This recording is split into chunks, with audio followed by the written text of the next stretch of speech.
Most people who are drowning in credit card debt don't even know they're underwater yet.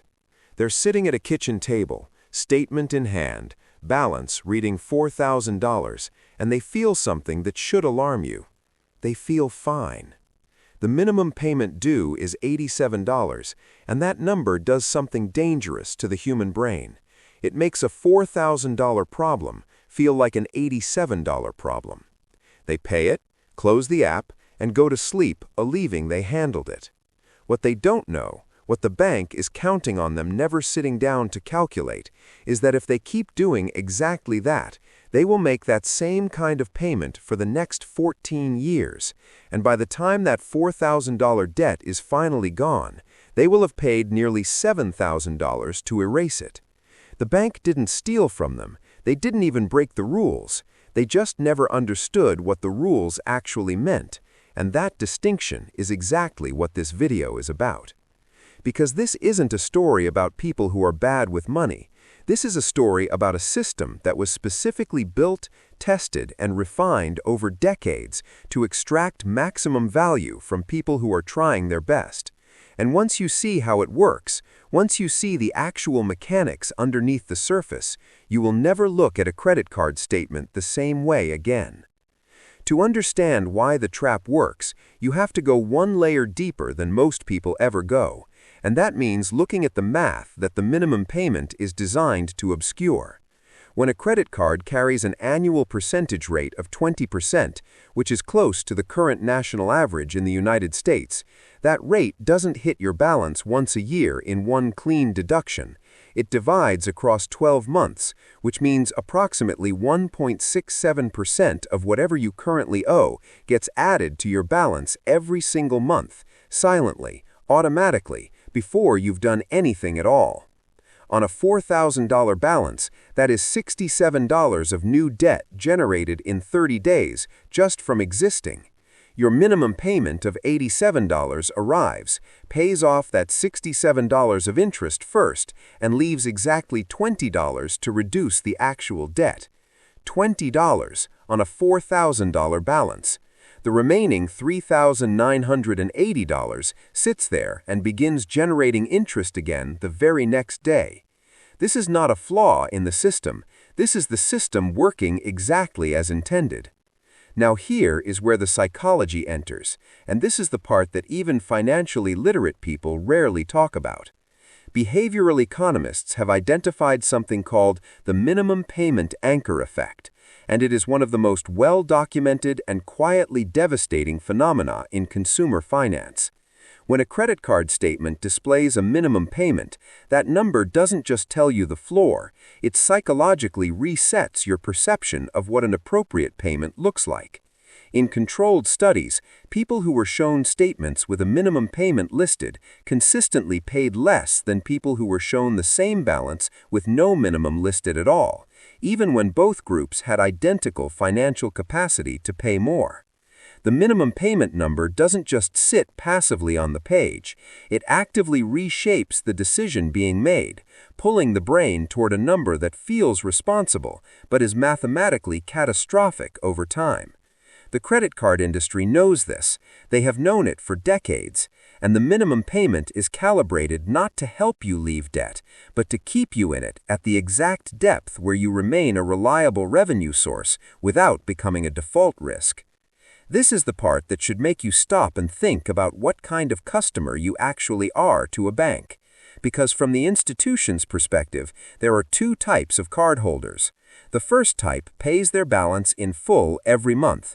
They use the rewards, enjoy the convenience, and generate almost no interest revenue.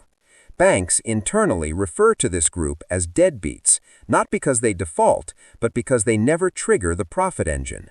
The second type carries a revolving balance month to month, paying the minimum or something close to it, generating consistent compounding interest year after year. This customer is worth multiples more to the bank than the first type, and every design decision in the minimum payment system, the number itself, the way it's displayed, the framing on the statement, is optimized to convert the first type of customer into the second, and to keep the second type right where they are for as long as possible. Zoom the lens out further, and the scale of this becomes genuinely staggering. The credit card industry in the United States generates over $100 billion annually in interest and fee revenue. That is money not extracted from people who defaulted and disappeared.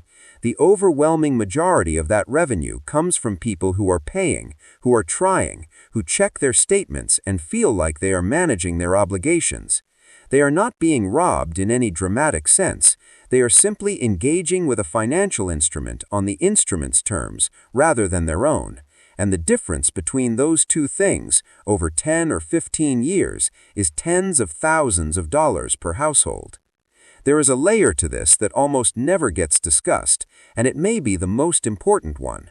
When someone carries revolving credit card debt for long enough, something shifts that is harder to quantify than an interest rate, but more damaging than any single fee. The debt stops feeling like a temporary condition and starts feeling like a permanent feature of life.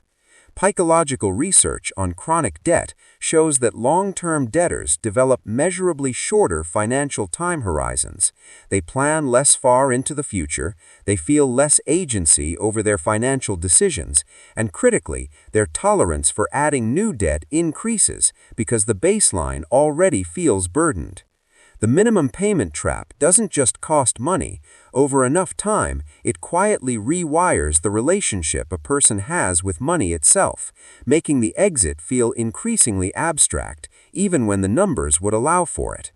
This is why the trap compounds not just financially, but psychologically, and why the people most deeply inside it are often the least equipped to see their way out. The historical context here is worth sitting with for a moment, because this dynamic is not new, it is ancient, wearing modern clothes. 19th century company towns extended credit to workers at inflated rates, ensuring wages were perpetually recaptured through debt before workers could accumulate anything. Feudal debt structures in agricultural economies bound laborers to obligation cycles that reset faster than they could ever be resolved. The instrument changes across centuries, but the architecture remains consistent. Extend access, attach a cost structure that outpaces normal repayment behavior, and allow time to do the compounding. What is different today is the sophistication of the behavioral engineering layered on top of the math, and the sheer scale at which it operates, not in one town or one industry, but across hundreds of millions of cardholders simultaneously. Understanding all of this is not about becoming cynical towards financial institutions or refusing to use credit. Credit cards, used with genuine mechanical awareness, are legitimate tools. They build credit history, smooth cash flow, and offer real protections. The trap is not the card. The trap is the passive engagement, the monthly ritual of seeing the minimum payment and treating it as an answer rather than a warning. The shift that actually matters is learning to look at a statement and calculate the full cost of each repayment path before choosing one. Not just what you owe today, but what 14 years of $87 payments actually cost. That calculation takes about 2 minutes. The industry has spent decades hoping you never make it. There is one number worth carrying away from everything in this video.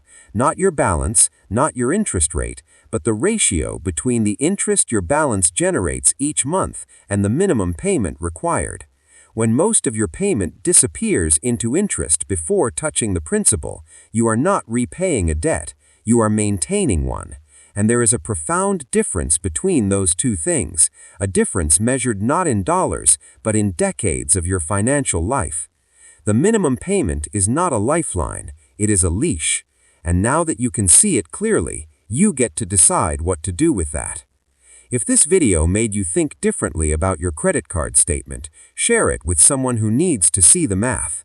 Subscribe for more videos that go beneath the surface of how money actually works, because the systems around your money are always running, whether you understand them or not.